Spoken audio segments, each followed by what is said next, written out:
안녕하세요, 여러분. Welcome back to the channel, the place where we peel back every twisted layer of your favorite series.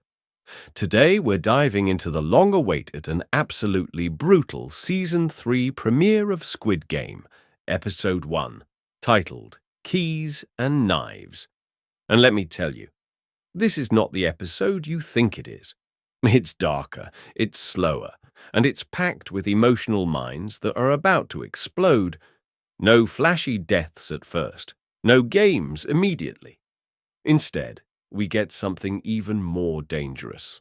Regret, betrayal, strategy, and the calm before a storm that feels more personal than ever. Grab a snack, brace yourself, and let's start the video.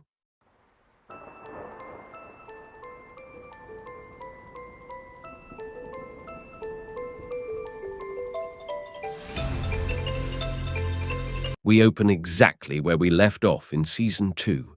The stairwell is in chaos. Players and guards have fallen, blood stains the floor, and the rebellion has failed. Horribly.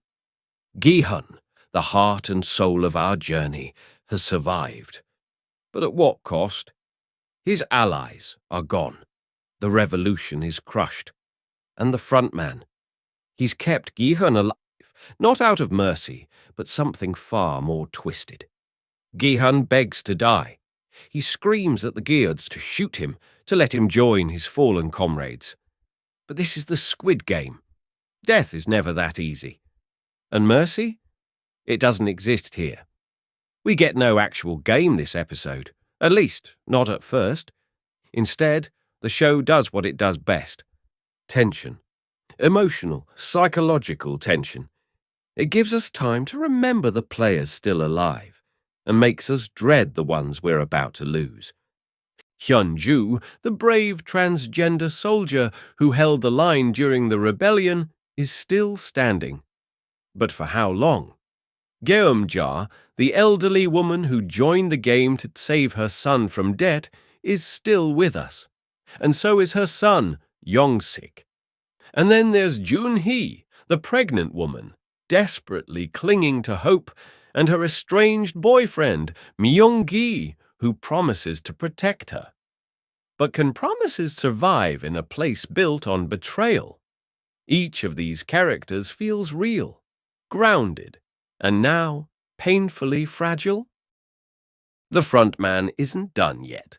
He watches it all from his chambers. Like a god over ants, amused and calculating, he announces the next game. Hide and seek. But this isn't the version you played in your backyard. Players are split into two teams, red and blue. The blue team hides. They're given keys to open doors in a custom arena. Low ceilings, maze-like passages, and artificial stars painted overhead. The key opens one door, just one.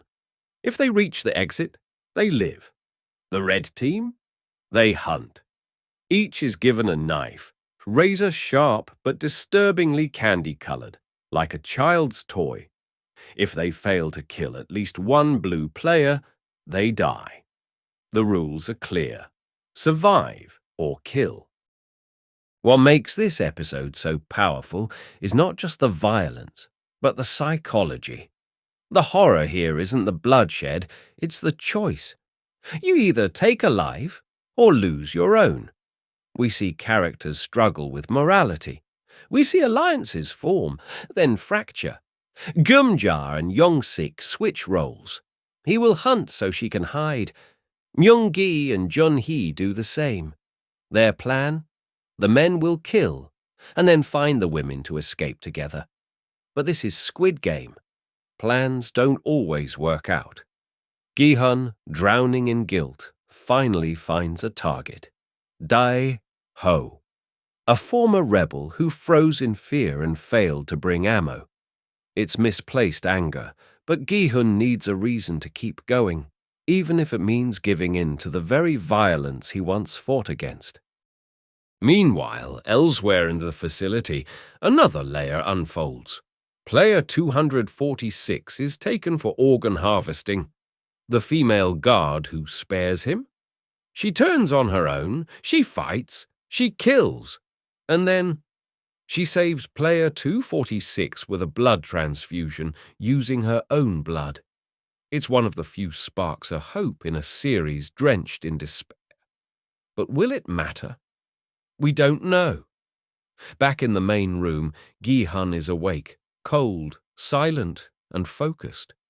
He stares at player 388, a stare that grows colder and longer with each scene.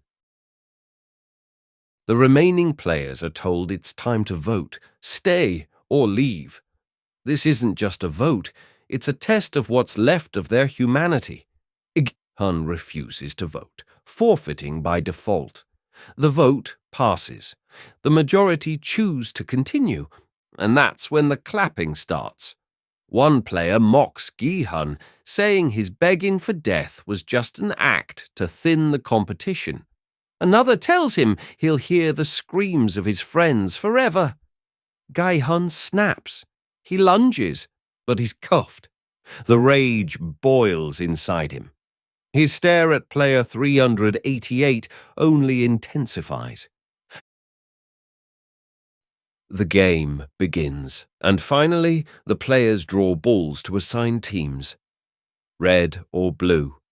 The mother and son are separated. Jun-hee switches with another player. Some beg, some bluff, some break. As the red team steps into the arena, knives in hand, Gi-hun speaks just one chilling sentence. It's all your fault. He's going hunting. The game begins. Episode 1 of Squid Game. Season 3 isn't just a setup, it's a masterclass in tension, emotion, and dread. It forces us to question who we are in the face of life and death, and whether survival is worth the price. What will Gi-hun become?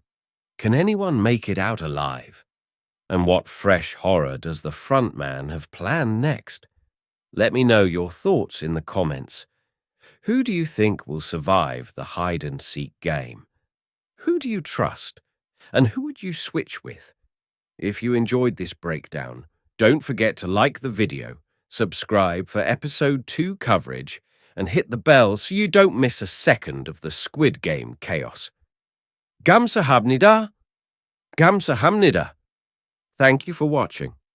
Until next time, stay safe and stay hidden.